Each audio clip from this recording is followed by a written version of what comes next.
The next test is our pelvic orientation and our TA contraction. So get your client to have their knees bent so their feet are flat on the ground, making sure that their heels are in line so they're nice and level at the top.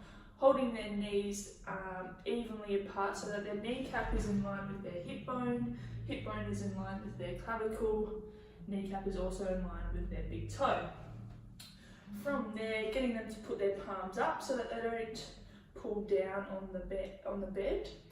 You're going to instruct them to do a pelvic tilt. So you're going to be flattening the back, taking your belly button down towards the bed, and we want to get that rotation up in the pelvis. So from here, this is what we activate in our transverse abdominis, coming into the pelvic tilt, making sure that the knees don't fall out. From here, get them to relax again so you can come back into an arch back. Beautiful.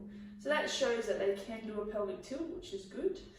At this point, we're looking at whether it's controlled or uncontrolled, and whether there is a tilt or a lift in either side of their pelvis. Right, cool. Coming back into a pelvic tilt for me, please. Beautiful. This is a second range. So they're going to hold the pelvic tilt as they extend their right knee. So all of their weight will shift to their left leg. Slowly taking the heel off the ground, good, and pulling it back in. At this point, we're looking at whether there's a larger tilt in the pelvis, whether there's a huge shift compared to their left to right, and whether that TA on the right side, as the leg extends, drops out or not. So we're going to repeat on the left leg again for me, so pelvic tilt, beautiful, maintaining that, extending the left leg, beautiful, pulling it back in to stay on and relax.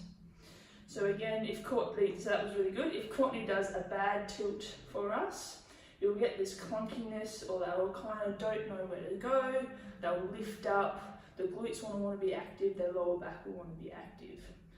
If they can tilt, but they can't raise their leg, as Courtney goes to extend her right leg for us, we'll see a big drop away in that pelvis, and that's an indication that that TA muscle is dropping out. Pull it back in.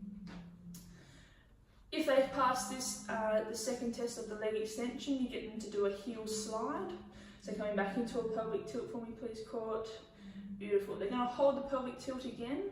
Now, rather than lifting the leg, they're going to slide their heel along the bed to full extension, and then bringing their heel back in towards midline.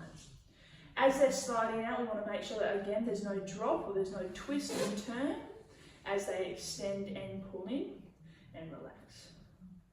Perfect. So stage one is whether they can do a controlled pelvic tilt and what is the range of that. Second degree is whether they can do a pelvic tilt with a leg lift. Third degree is if they can do a pelvic tilt with a heel slide.